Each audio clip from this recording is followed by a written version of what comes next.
हम जो है ना कानूनी तरीके से ही आगे बढ़ेंगे। हम किसी के साथ झगड़ा करना कभी ना सोचा ना सोचे। ठीक है, जब तक कोई भगत परमात्मा की मर्यादा में है, सतगुरु के ज्ञान आधार से चल रहा है, हमारे लिए वो आदरणीय है। हम उससे मिले बैठे सारे काम करेंगे उससे।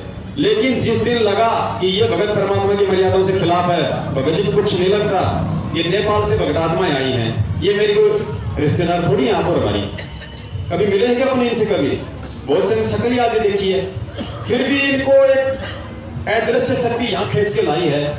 वो कौन है? गुरु जी का ज्ञान। और आप और हम केवल ज्ञान के रिश्ते में बंधे हुए हैं। ये बहन अगर आई है, या अगर मैं इसको बहन कह रहा हूं, तो केवल ज्ञान आधार से ये मेरी बहन है और ये मेरे भाई हैं।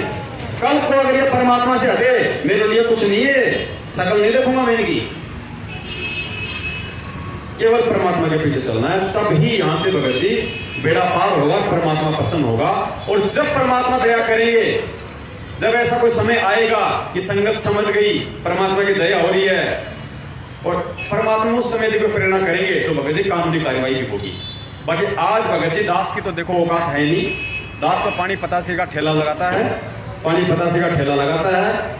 8 मेंबर हैं परिवार में, 2 बच्चे हैं, वर्तमती है, 2 मेरे छोटे भाई के बच्चे हैं और मेरे माता पिता हैं। छोटा भाई जो है शराब पीता है, गांव में रहता है, वो कभी आता नहीं, बच्चों को यहाँ छोड़ गया।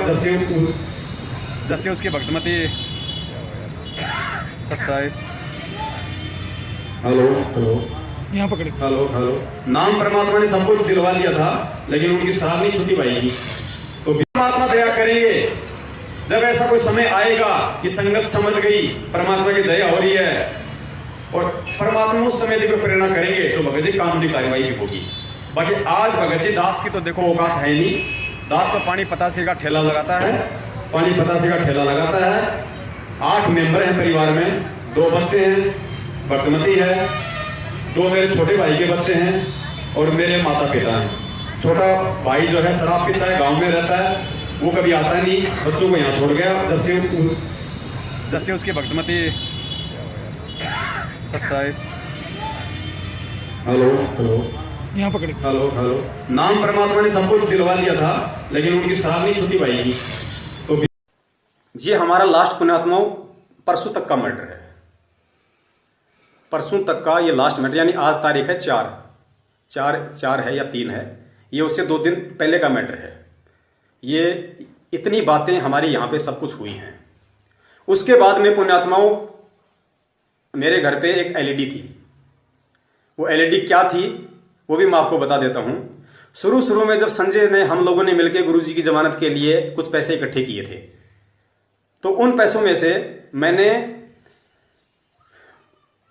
16-17 हज़ार रुपये मेरे मकान किराए के भर दिए थे कि भाई जब ये सेवा जाएगी तो मैं कहीं से भी उठा पटके करके सेवा में पैसे ऐड करके मैं संजय को दे दूंगा। लेकिन वो पैसे नहीं हो पाए तो फिर संजय ने कहा कि भाई वो पैसे दो। फिर क्योंकि संजय वो नानक की आत्मा बन गया, हमारा वहाँ से वो मार्ग हो गया, उनका अलग मेरा अलग। संजय ने पैसों के लिए दबाव बनाया, बोले मालिक की सेवा का पैसा है। तो मैंने कहा भगत जी पैसा तो है नहीं। बोला फिर क्या करें? तो मैंने कहा भगत जी ऐसा करो, मेरे पास तो ये एक डीवीडी है, ये एलईडी है, ये एलईडी मैं मेरठ में रख देता हूँ। वहाँ पे परमात्मा के बच्चे अपना मतलब समागम में अपना सत्संग सुन लेंगे, आरती हो जाया करेंगी और मेरा भी भार उतरेगा और वहाँ भी चलो एक तरीके से सेवा लग जाएगी। बोला ठीक है। 18,000 की डीवीडी मैंने मेरठ के आश्रम में, वो एलसीडी 32 इंच की सोनी की, वो लाया तो था पुण्यात्मा में उसको 25,000 में, लेकिन मैंने 18,000 में मैंने उसको वहाँ रख दिया कि कोई बात नहीं। सत्य भगत जी, ये पवन ठग जो टीवी के बारे में बता रहा है, एलसीडी के बारे में, ये चोरी की एलसीडी है, ठगी की एलसीडी है। किसी विदेश से भगत ने टीवी भेजी थी अपने घर में देने के लिए, और इस पवन ठग ने उस भगत को टीवी नहीं दिया और उसको बता दिया कि वो टीवी टूट गई है। ये बात पवन ठग ने मेरठ कांड के समय बताई थी। जब मेरे पवन ठग के पास पुलिस फोर्स आती थी तब इसने मुझे बताया था, और वो मेरठ के बाद ये भाग गया, तब से चोर की तरह छुपा हुआ है। आप फ़ोन करके इससे पूछ सकते हो कि ये बात सही गलत है। ये है वो काल का दूत, वो चोरी की टीवी भी वहाँ मेरठ में दे दी जिसमें उनके सबके कर्म फूटे। भगत जी ये हालात है। भगत जी सच साहेब जय हो। भगत जी आत्मा बोलती है कि किसको जरूरत है किसको जरूरत नहीं है, कौन मजबूरी में है और किसकी मदद करनी चाहिए। उस बहन ने जो खुद अपना जॉब करती है, अपना काम धंधा करती है, उस बहन ने 1 लाख 42,700 रुपए इस पवन दास को 3 महीने पहले दिए हैं, 3 महीने पहले। और परमेश्वर ने दया करी और कुछ भगत भाइयों ने जो कि गुजरात से हैं, उन्होंने 10वें अंश का पैसा दिया दास को, 10वें अंश का तकरीबन 30-35 हजार रुपए। अब देखो पुण्यात्माओं, खेल परमात्मा कहां खेलता है। दास दुकान का सामान वहीं छोड़ के आ गया, देखा भी नहीं, मकान का जो सामान था गाड़ी में डाला, नई जगह आ गया। परमात्मा ने दया करी, दास ने अपना वही दही बड़े का काम अपने ठेले में शुरू किया, अपने टेम्पू में शुरू किया। पुण्यात्माओं, शुरुआती महीने में उस परमेश्वर ने, जबकि ऐसा बिल्कुल भी संभव नहीं था, वही धंधा, वही रेट, वही सामान, वैसा ही शहर, जयपुर में दास का धंधा नहीं चला। हर महीने कभी 3,000 बचते, कभी 2,000 बचते, कभी तो 5-5 हजार रुपए सिर पे आ जाते।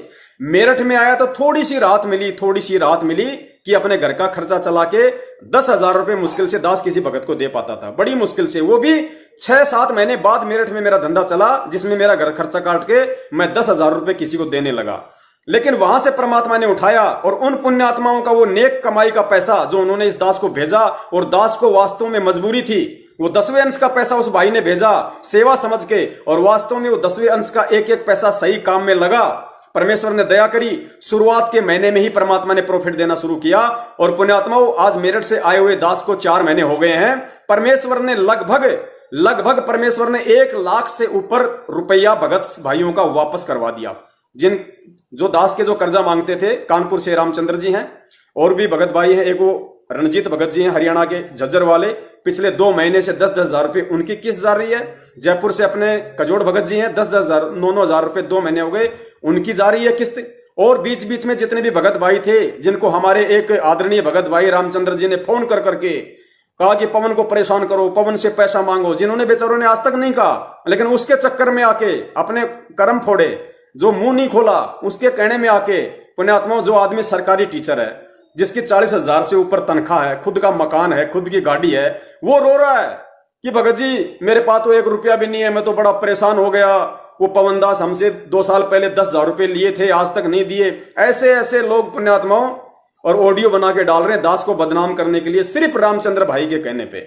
तो परमात्मा ने रामचंद्र का पैसा भी वापस करवा दिया, उस भगत भाई का पैसा भी वापस करवा दिया, उसके अलावा 30-40 हजार रुपए अन्य भाइयों के वापस करवा दिए, और हर महीने 30,000 रुपए दास कंटिन्यू किस्त दे रहा है। और आज स्थिति उस बंदी छोड़ की दया से ये है पुण्यात्माओं कि आज वर्तमान में वो परमेश्वर अपने इस कुत्ते को इतनी बड़ी मेहर कर रहा है, वही धंधा, वही काम, वही सब कुछ, और नई जगह परमेश्वर घर का सारा खर्चा पिर्चा काट के 60 से 70 हजार रुपए महीने की बचत दे रहा है, 60 से 70 हजार रुपए महीने की। क्यों?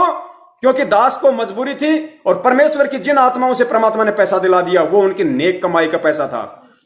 आज उन पुण्यात्माओं को भी लाभ मिल रहा है।